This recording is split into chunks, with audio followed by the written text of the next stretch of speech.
Otro cónclave, otro papa.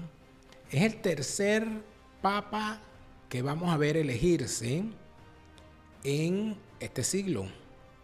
Estamos hablando de que mi generación ha visto ya a Juan Pablo II, el papa que nos vio nacer a mi generación, a los nacidos en el año 80, a Benedicto XVI, a el Papa Francisco, y veremos un nuevo papa, cuyo nombre en este momento aún no sabemos.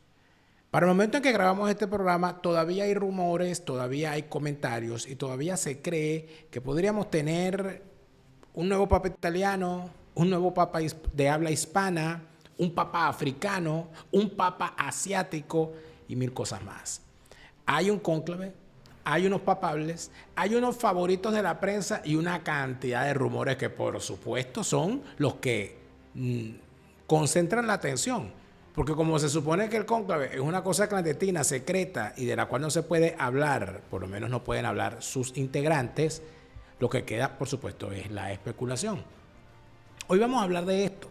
Hoy vamos a revisar qué es lo que está pasando en la trastienda de la iglesia y por qué termina siendo tan importante lo que está ocurriendo a partir del día de hoy en el cónclave, donde va a surgir en cualquier momento un nuevo papa o una nueva cabeza de la Iglesia Católica. Vamos a hablar sobre esto además con Jovel Álvarez, quien se encuentra ya en el Vaticano, en el centro de los acontecimientos, revisando cuanto ahí ocurre. Y seguramente con él podremos revisar algunas cosas importantes sobre este cónclave. De eso vamos a hablar hoy en Fuera de Orden. Fuera de Orden va a comenzar con Daniel Lara Farías. Lo siento, pero tengo que decirlo. O sea, la fase superior de la izquierda es el crimen. La fase superior de la izquierda es el crimen. Si lo dejas entrar, no lo verás salir. Te romperán la pierna para venderte las muletas, te expropiarán las muletas y le echarán la culpa al imperialismo, al Vaticano, al Banco del Vaticano, a la congregación jesuita, a los franciscanos, al Opus Dei, al camino neocatecumenal, al Papa, al Santo Oficio, al neoliberalismo salvaje, al capitalismo salvaje, a Milei, a Trump, al Papa que se murió, al Papa que viene, al Papa negro, al Papa blanco, a los cardenales, a la conferencia episcopal, serán al nuncio apostólico, serán culpables todos menos ellos, porque así son. Así son. Te robarán la bolsa y la vida, la ceniza y el cenicero, las velas y el velero, el muerto y el entierro, las ganas de vivir, la forma de caminar, los rezos que te aprendiste de niño, el catecismo, la iglesia, la limosna que dejan los feligreses, la feligresía, la libertad de culto, tus santos, te cambiarán hasta el rostro de Dios si es que acaso tiene rostro, te venderán a una iglesia revolucionaria, utilizarán la religión en tu contra, te robarán la gana de vivir, la forma de caminar y hasta el agua de los floreros. Si no te gustó que te lo dijera, muy probablemente necesitas un exorcismo. Mira, que exorcizarte porque muy probablemente tienes una izquierdita por dentro. Mira lo que le pasó a Francisco, por andar. Ay, bueno. Francisco lo mandaron a cenar con Chávez y con Fidel. Ya tú, Chávez. Si no te gustó, bueno, lo siento. Yo te pido por favor que te revises bien y que te des cuenta de que en efecto esos ídolos que tú tienes de la izquierda, ese tatuaje de Che Guevara que tienes en la nalga izquierda, esas canciones con las cuales te amamantaron, ¿verdad? O sea, se te arruga el corazón cuando escuchas los techos de cartón de Ali Primera. A mí también, pero uno tiene que superar esas cosas, amigo. Uno tiene que empezar a superar eso. Si te molesta y no quieres, bueno, fuera de aquí, sabandija. Fuera de aquí, sabandija. Fuera de aquí, sabandija. En fin. A menos que sea una vieja maldita de clan. Ah, si eres una vieja maldita de clan, no te mereces de nosotros ni el catecismo.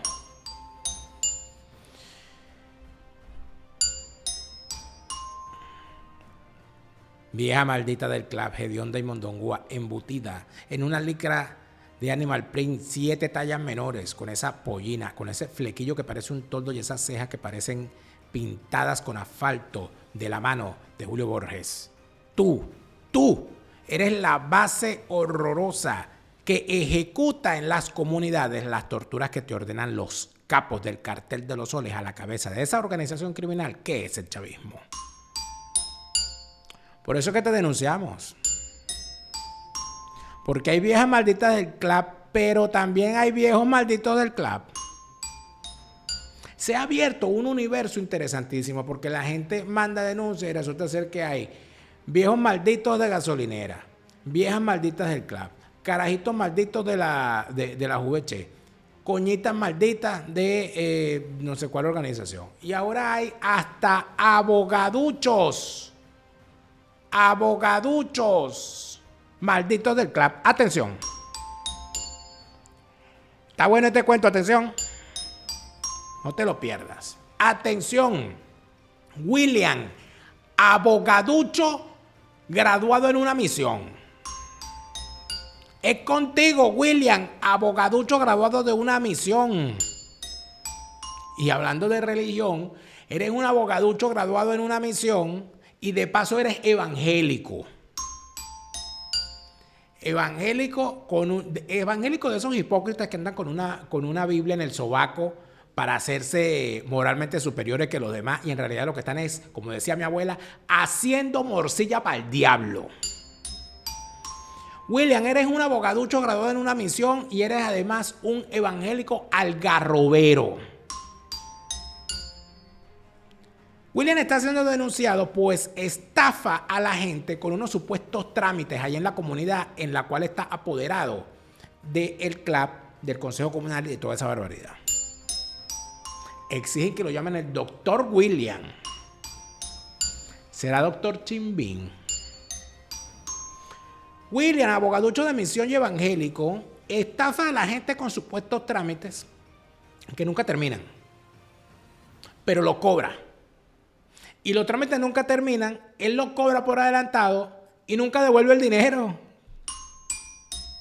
No, es que chavista que no es cleptómano está alumbrado. Siempre queda en el Consejo Comunal a pesar de que nadie vota por él. Nadie vota por él, el tipo siempre queda electo en el Consejo Comunal. Abogaducho graduado en una misión.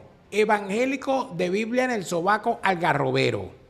Estafador con trámites que nunca termina y nunca devuelve el dinero. Y para variar, con fama de pervertido y gozón. Qué triste historia. Mira, William, abogaducho evangélico. La paila te espera, ¿oíste? Al infierno es que vas ahí tú, ¿oíste? Para que hagas morcilla allá abajo con el diablo. Y recuerda, no estamos promoviendo el odio, solo lo recordamos. Y mañana más, mucho más de esta sección, donde le ponemos la bella lápida a las viejas, viejos, malditos del club. Llévatelo para tu casa.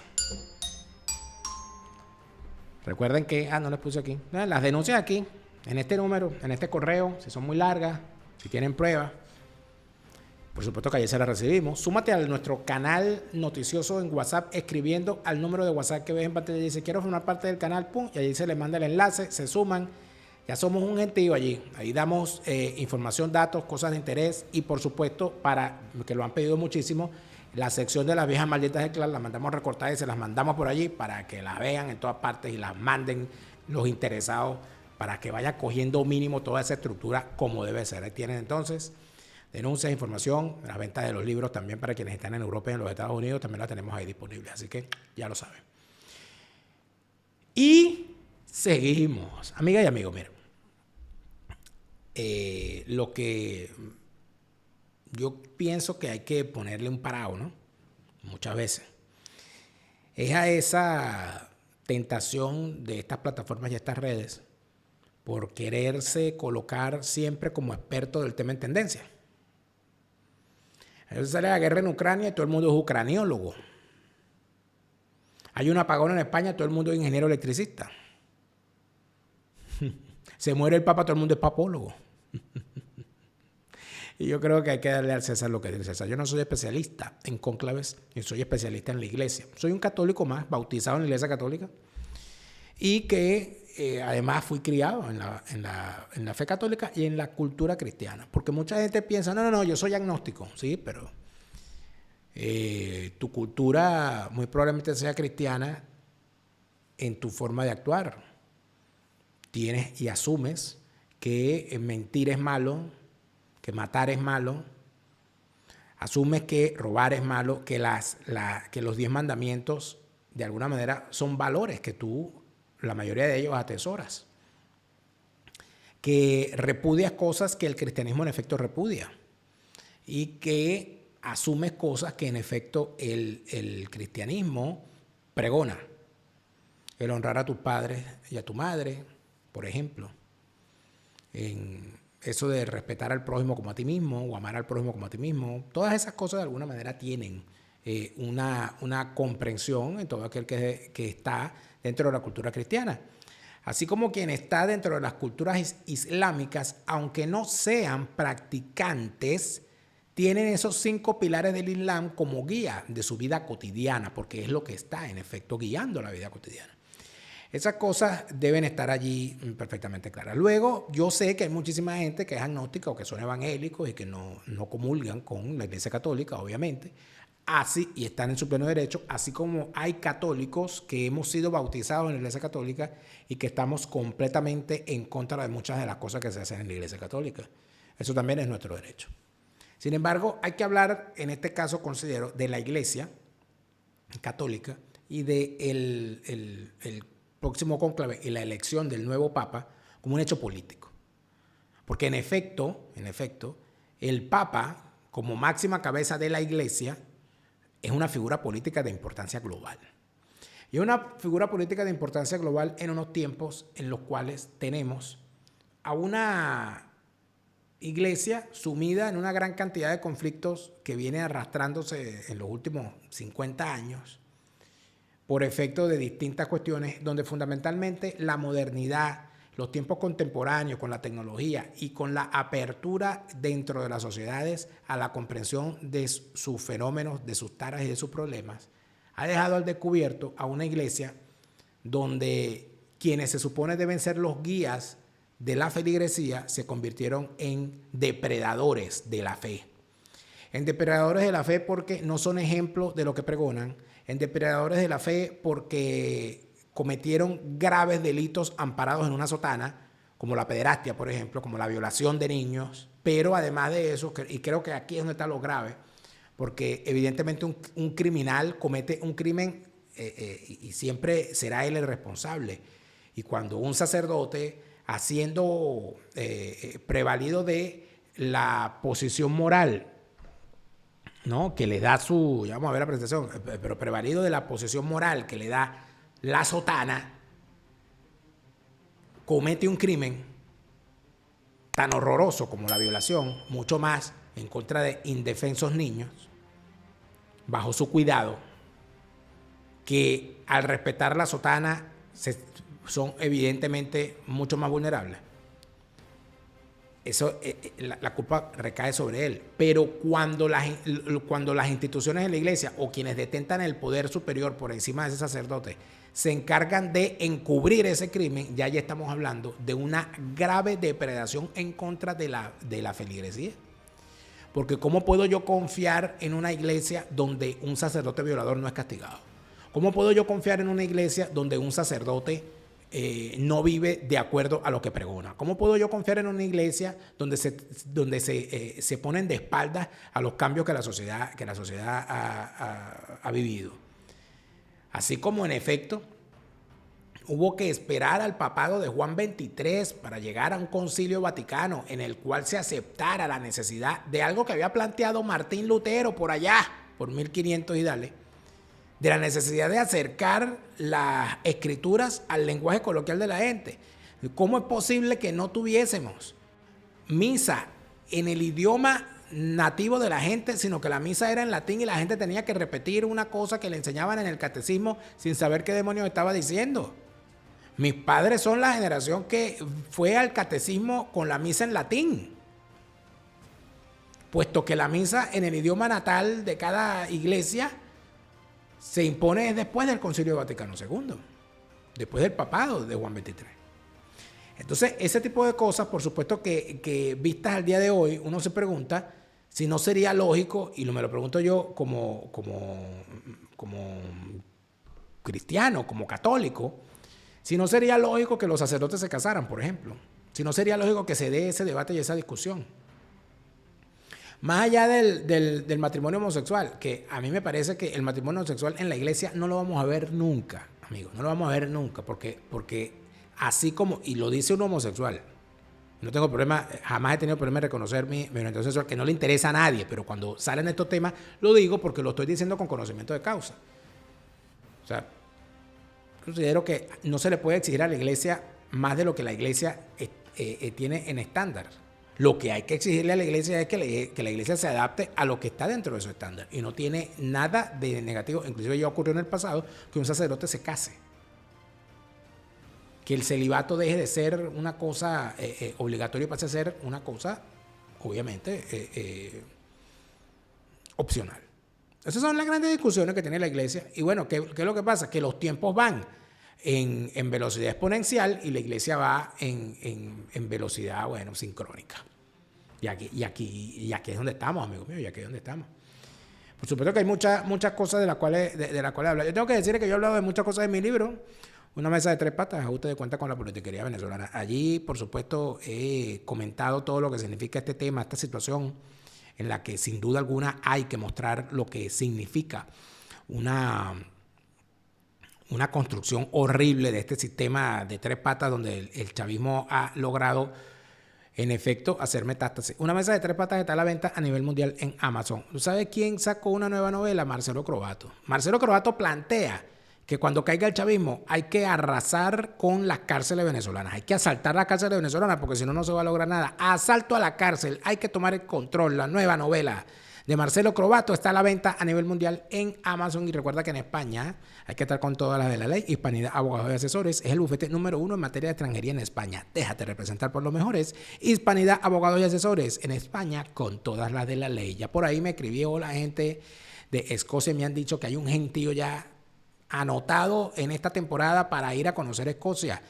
Tú deberías ser uno de ellos también. Móntate de una vez en la idea de ir a conocer la bella tierra escocesa. Mira que allá hay una, para los interesados en la religión, todo lo que fue las guerras de religión, el tema de los calvinistas, el tema de la iglesia anglicana, etcétera, etcétera, y todo lo que se vivió allí con el catolicismo, con el protestantismo en Escocia. Es una historia fascinante. Hablemos de Escocia en castellano, tiene muchísimas historias que contar. Hablemos de Escocia en castellano, tus viajes a Escocia, pero en tu idioma. Fíjate bien.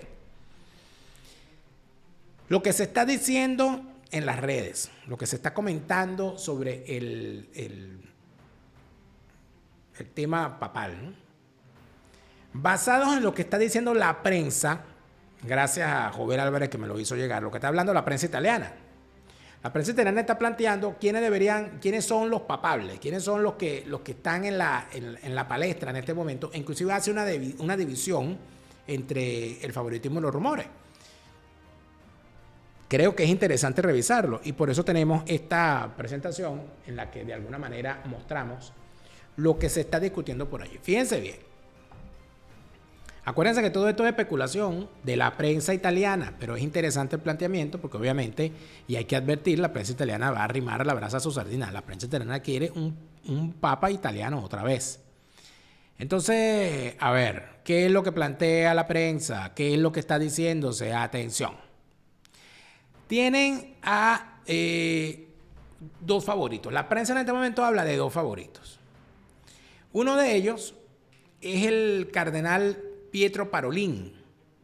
El cardenal Parolin, muy conocido por los venezolanos por haber sido nuncio apostólico en Venezuela y luego secretario de Estado Vaticano, es decir, canciller del Vaticano, si se quiere decir así.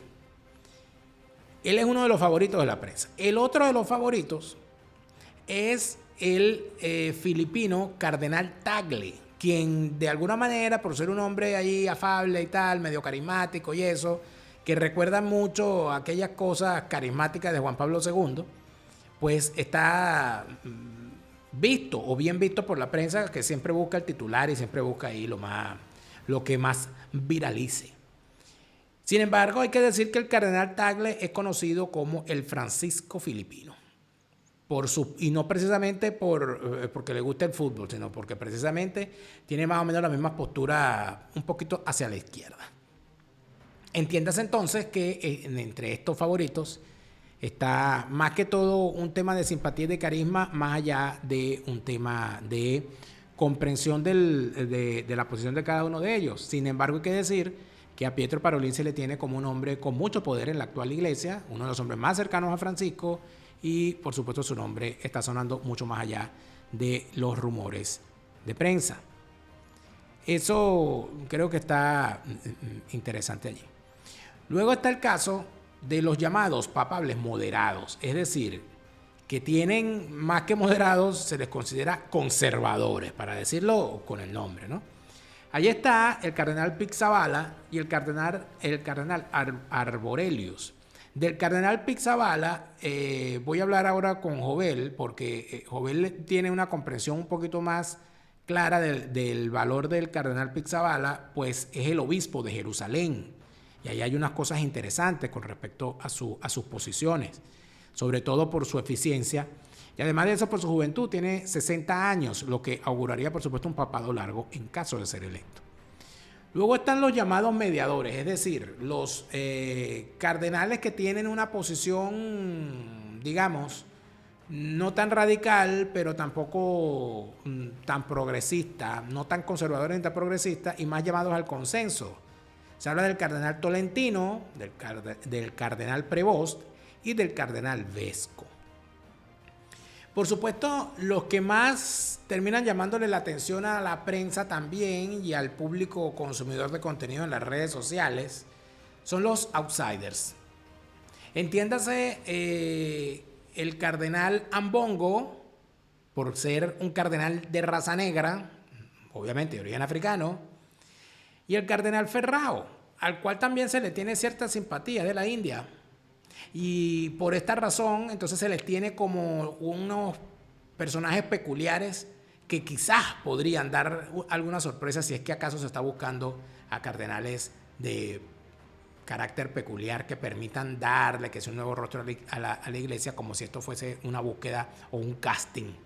Pero bueno, luego podríamos entrar en lo que vendría siendo el tema de lo sinodal. Y aquí valdría la pena hacer una serie de aclaratorias. Cuando se habla del término sinodal, es decir, vinculados a los sínodos de obispos, se refieren a unos cardenales que han sido reconocidos en la iglesia, en el colegio cardenalicio, como unos cardenales muy llamados a promover las decisiones de la iglesia de forma colectiva, es decir, de una comprensión de la iglesia como un ente vivo donde los cardenales deberían sumar consensos para la toma de decisiones y donde no sea el Papa una figura que imponga un rumbo, sino que lo que intente promover desde el papado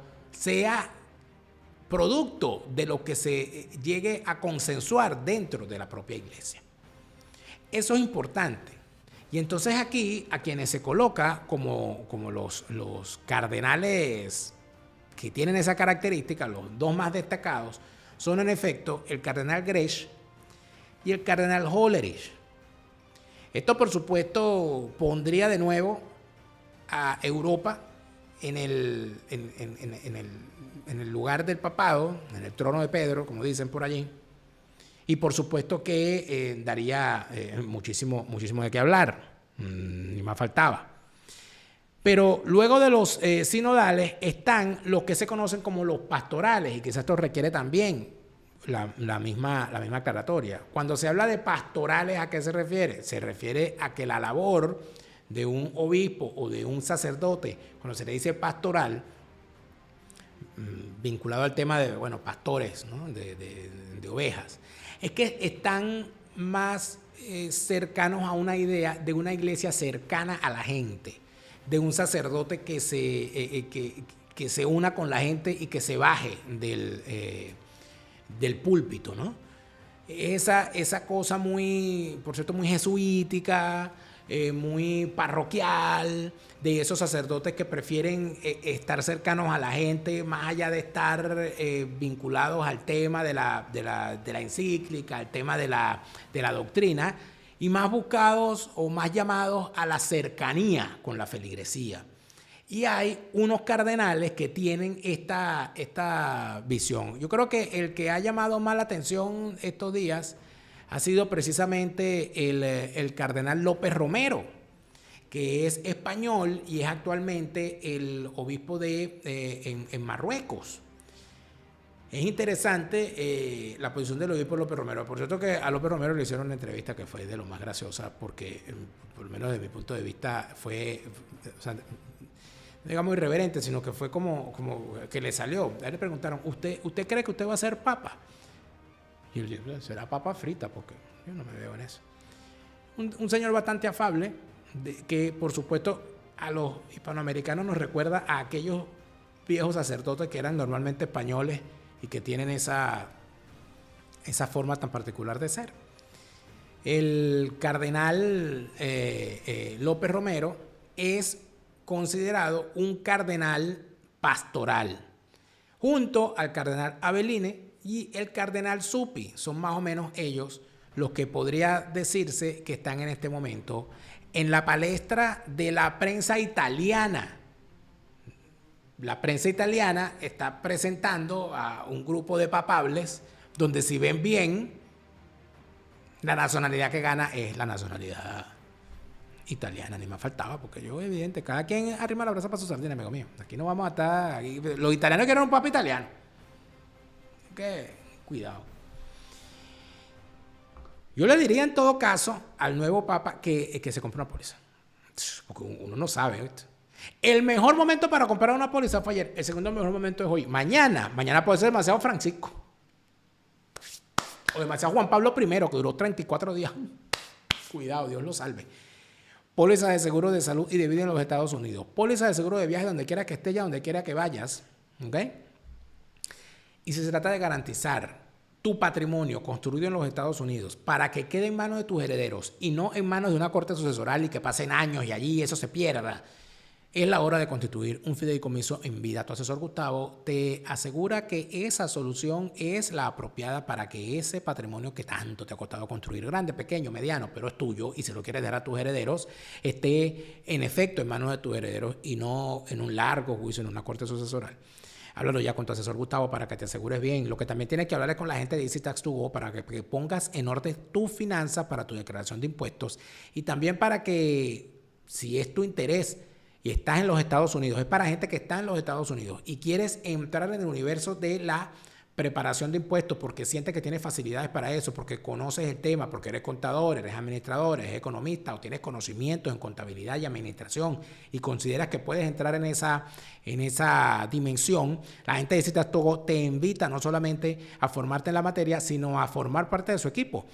Comunícate con la gente de Citas Togo que te van a dar, si estás en los Estados Unidos, recuérdalo, y estás interesado en el tema, te van a dar, por supuesto, las opciones que tienen a la disposición para realizar esta maravillosa labor. Easy Tax 2 Go. El doctor Ricardo Pérez es como el papa de la cirugía estética en la Florida. A la cabeza del mejor equipo de cirujanos plásticos. Recuerda que el tratamiento contra la obesidad requiere ser, en efecto, comprendido en toda su dimensión, y para eso tienes que tener, sin duda alguna, a la guía y la asesoría de un médico responsable. El doctor Ricardo Pérez está allí para que el tema del Ozempic lo lleves con la seriedad, con la responsabilidad médica y con el acompañamiento nutricional que requiere. El doctor Ricardo Pérez, cirujano estético número 1 en la Florida, a la cabeza del mejor equipo de cirujanos plásticos en el Doral, Miami. Allí en la Florida está César. Dale a Dios lo que es de Dios, dale al Papa lo que es del Papa, pero dale a César lo que es del César. Y César en la Florida es el hombre de Lancor Construction Services, con el mejor equipo para refacciones, remodelaciones, construcciones desde cero, en residencias o en el ámbito comercial o industrial. César es el hombre, no lo pienses más. Lancor Construction Services en la Florida, el equipo campeón en materia de construcción. Eduardo Villegas es el hombre que te da las herramientas necesarias para que tu comunicación sea efectiva. Recuérdalo bien. Las herramientas de venta sirven para vender, pero no te sirven de nada si no te sabes comunicar. Mejora tu comunicación para que mejores tu vida. Con Eduardo Villegas, tu coach de comunicación. Y ves, Pro, mi gente, nunca se olvide, los contenidos audiovisuales para todas tus redes sociales las tiene la gente de Best Pro Digital Marketing, the best of the best. Bien, amigos míos, siento que debo hablar con alguien que sabe de la materia y para eso le pedí a Jovel Álvarez que apartara unos minutos de su tiempo corto para conversar sobre el tema y ver de qué manera podríamos componer o recomponer o comprender las cosas que están ocurriendo allí en Roma en este momento. ¿Qué va a pasar estos días? ¿Cuántos días va a durar este cónclave? ¿Va a ser rápido? ¿Va a ser lento? ¿O lo vamos a tener súper rápido? Vamos a hablar sobre eso con Jovel Álvarez a continuación. Bueno, tal como lo prometimos, está Jovel Álvarez desde el Vaticano, nuestro corresponsal en el Vaticano. Señor Jovel Álvarez, bienvenido de vuelta. Muchas gracias, qué gusto estar contigo. No, el gusto es todo mío, Jovel. Gracias por aceptar el conversar con nosotros un ratico. Sé que la cosa está agitada allá. Para quienes nos están viendo, para que estén claros en todo esto, porque la honestidad por delante. Este programa lo estamos grabando el lunes 5 de mayo. No ha empezado el cónclave todavía. ¿Qué es lo que están haciendo ahorita los cardenales, Jovel? Empieza a decirle a la gente eso. Mira, hace algunos minutos, a la hora en la que estamos grabando este programa, los cardenales salieron de las congregaciones generales, las segundas de esta jornada, solamente, bueno, me parece que únicamente hoy hubo jornadas por la mañana y por la tarde. Estas congregaciones generales son esas reuniones en las cuales ellos tienen tiempo para conocerse, para plantear los problemas de la iglesia, escucharse unos a otros e ir perfilando cuál es el perfil del próximo papa. Cada uno expone la idea que tiene. Y ahí se va escuchando un poco lo que propone cada cardenal y entonces se va viendo qué nombre puede resultar más atractivo para la asamblea. En todo caso, hay, por supuesto, en medio de todo esto, ¿no?, una cosa que decir. Yo todavía, para que sepan, todavía Jovel Álvarez no me ha convencido para ir a Roma. O sea, yo todavía estoy pensando. Entonces estoy reflexionando. Y lo he intentado. Es que contigo es más difícil que con Neomar Hernández. Imposible. En todo caso, fíjate tú, bien. Vamos a suponer, si llego allá nos veremos, pues. Pero para el momento, este programa se está grabando para ser emitido el día miércoles. El día miércoles 7 de mayo. Jovel ahora está en plena calle. ¿Qué tienes detrás de ti? Explícale a la gente dónde estás y qué tienes detrás. El que no lo sepa, bueno, esta es la Basílica de San Pedro. Es fantástica realmente, una vista lindísima esta noche. Está cayendo la noche justo ahora y ya fueron colocadas las cortinas aquí atrás, las cortinas por las cuales saldrá el próximo papa una vez que sea electo. Bueno, o sea que desde allí se va a ver, después de la Vemos Papam, por allí saldrá el nuevo papa a decirnos, hola, ¿qué tal? Exactamente. Tipo Franklin Virgüe. Y si sale y dice, hola, ¿qué tal? Tipo Franklin Virgüe, porque aquí hay un gran tema, ¿no? Tú sabes que, por supuesto, la superstición y el chascarrillo es lo que termina haciendo que se mueva el tema de las noticias y todo lo demás. Entonces resulta ser que mi generación está pendiente de saber que con el próximo papa viene el anticristo, porque nosotros nos pusieron a ver todos los documentales sobre Nostradamus. Y entonces que primero era el papa extranjero, después era el papa anciano y después era el papa negro. Algunos interpretan que el papa negro en realidad no era por el color de su piel, sino por el color de su sotana. Y se entiende que la sotana de los jesuitas es negra, por lo tanto el papa negro puede haber sido ya Francisco. Y estamos viviendo el apocalipsis ya. Pero otros piensan que no, que el papa negro tiene que ser negro africano. Y entonces está puesta la vista en un cardenal de origen africano, que entiendo que es de Ghana, por allí, no sé tú que estás más al tanto de eso, cómo se llama ese cardenal y por qué es famoso.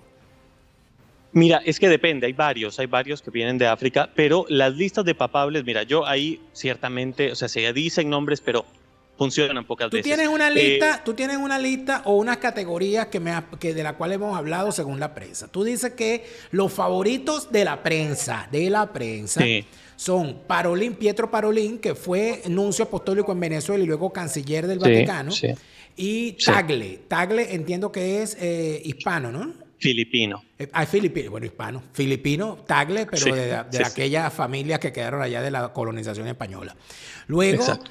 hablas de los moderados y aquí aparece Pizzaballa y aparece Arborelius. Luego hablas de los mediadores, es decir, los niní, que serían Tolentino, Prevost Portugués. y Vesco. Hablas de los outsiders y ahí colocan a Ferrao y Ambongo, y de los sinodales, que serían Grech y Jolerich, y los pastores, que serían Avellini, López Romero y Supi. Vamos por parte entonces, rápida, lo más rápido que podamos. ¿Por qué cada una? Porque tú pones favoritos, moderados, mediadores, outsiders, sinodales, pastores. Mira, esta lista no la hice yo, en realidad la vi hoy en un periódico, me pareció interesante la división, pero como te digo, es prensa italiana, prensa que está obviamente haciendo porras, vamos a decir así, para que el próximo papa sea italiano, pero no hay de ninguna manera certeza de que esta lista sea realmente la definitiva. Entonces, Pizzaballa, yo te puedo hablar de Pizzaballa, por ejemplo, porque es mi obispo, yo vivo en Jerusalén y entonces ahí está Pizzaballa, lo conozco bien, me parece sobre todo, tengo que decir que es una persona muy capaz en la parte administrativa, porque la iglesia árabe, la iglesia latina en todos estos países que comprenden el Patriarcado Latino de Jerusalén, era administrativamente un desastre. Él era franciscano y después de eso lo llaman para que él administre y ponga orden en las finanzas del Patriarcado Latino de Jerusalén. Y ha hecho un trabajo fantástico. Diplomáticamente, imagínate lo que es estar entre árabes y hebreos. O sea, es una persona que se mueve con pinzas. Además es biblista, entonces es una persona que espiritualmente es muy cercana al Espíritu Santo, si quieres decirlo así. Y además fue quien tradujo el misal al hebreo. Entonces es una persona que yo considero realmente muy completa. ¿Qué edad tiene Pizzaballa? 60 años. Es decir, que si Pizzaballa fuese electo, estaríamos frente a un papado de por lo menos 20 años. Esa es la cosa. Ese es lo que dicen algunos, sería uno de los grandes defectos, vamos a decir ¿Por así. qué defecto? Pero O sea, el papa tiene que ser viejo para que se muera temprano. No tiene que ser viejo. Pero, mira, Juan Pablo II fue electo con 58 años, duró Claro, bastante. y ha sido uno de los papados más recordados por la gente y que mayor Sin estabilidad duda. le dio a la iglesia en un momento en el que en efecto se necesitaba una iglesia fuerte para luchar contra el comunismo. Y Juan Pablo II Sí. vio caer la hoz y el martillo y vio imponerse en países otrora comunistas la fe católica y la libertad de culto, ¿no? O sea, no necesitamos algo así. Mira, puede ser, pero Juan Pablo II era el paquete completo. Él además había sido actor, era una persona que tenía un carisma extraordinario frente a las cámaras, frente a las multitudes. Yo no sé si Pizzaballa entraría exactamente en este marco, pero es verdad que una vez que se visten de blanco se transforman. Y una vez que son electos, el Espíritu Santo asiste y les ayuda en esta misión. Pero, mira, estas son las cualidades prácticas, a nivel práctico que yo veo. Se habla mucho de Parolin, que es el secretario de Estado de Francisco. El punto es que él no tiene este appeal hacia las masas que sí tienen otros como Tagle, por ejemplo. Y se dice que podría ser el momento de Filipinas o de Asia porque eso es el continente donde más está creciendo el catolicismo, contrario a la anquilosada y vetusta Europa, donde vemos las iglesias vacías, bellísimas pero vacías. Pero Entonces ese Tagle, ¿cómo se ubica en esta pelea, o por lo menos aparente, que tenemos los católicos entre unos conservadores al estilo Benedicto XVI y unos progresistas, socialistas, peronistas o medio comunitoides tipo Francisco? Mira, él fue nombrado y le llaman el Francisco asiático. Entonces, al menos Dejó de gustarme. En lo que respecta a la parte frente a las cámaras, tiene una gran personalidad, vamos a decir así. Y poniendo tú la cosa en lo que has podido conversar o conocer, ¿por dónde crees tú que van a ir los tiros? O sea, esto de los favoritos de la prensa en realidad nunca es así, ¿no? Es difícil preverlo, Daniel, la verdad. Yo te digo, he leído perfiles, como 70 perfiles de cardenales en estos días, y hay uno que, a ver, te lo digo ahora y seguramente no va a salir, pero hay uno que a mí me tocó de cierta manera, y es el cardenal el cardenal López de Rabat, de Marruecos. Él es español, sería el quinto papa español de la historia. Y es una persona muy, muy pastoral, muy cercana a la gente, un testimonio fantástico. Ese es el cardenal López Romero. López Romero, exactamente. Y me parece una persona sumamente cercana. Yo pensaría que podría dar una sorpresa, pero no están, están las listas de papables al fondo. Entonces, te digo, depende si Parolin logra acumular los apoyos o no, si se elige rápido o no. Hay muchas variables para ver si estas pequeñas figuras logran acumular votos. Pero que recuerda, de momento no se puede. De las cosas que se han filtrado de los 2 últimos cónclaves, el cónclave donde resulta electo Benedicto, el otro gran contendor era Francisco, o el que luego, Bergoglio. Sí, él obtuvo 40 votos y en ese cónclave. Bergoglio se retira para permitir que en las no sé cuántas fumatas fuese Benedicto. Sí. En el caso de Francisco entiendo que no hubo contendor, ¿no? Sí, era Scola, el italiano Scola, que finalmente también se retiró. O sea que en este caso podríamos hablar... Según los rumores de la prensa, obviamente. Claro, pero por supuesto. Pero según esto, si esto es así, entonces podríamos pensar que en efecto lo de Parolin no es un simple rumor, sino que el tipo es un candidato con fuerza de algún sector que filtra a la prensa. Claro, y está recibiendo muchos ataques justamente por eso. Mira, Daniel, yo odio hacer esto, pero creo que tengo que irme ya casi. Bueno, váyase tranquilo, vaya con Dios, pero cualquier cosa nos vemos allá. Me guarda pizza. Bueno, ustedes ya lo oyeron, que cumpla. Bueno, trataremos. Jovel, muchas gracias por atendernos y espero que logremos conversar con el Habemus Papam, sin el Habemus Papam, con fumata, con humo blanco, con humo negro, o ya veremos. Y cualquier cosa me avisa, por favor. Eso, perfecto, claro. Gracias, Jovel. Hasta la próxima. Chao. Jovel siempre tan amable en atendernos y en ayudarnos además a comprender lo que significan estos procesos y estos fenómenos. Creo que va a ser una experiencia interesante. Creo que vamos a ver cosas bien interesantes. Y tengo hasta ganas de irme a Roma, chico. ¿Será que me voy?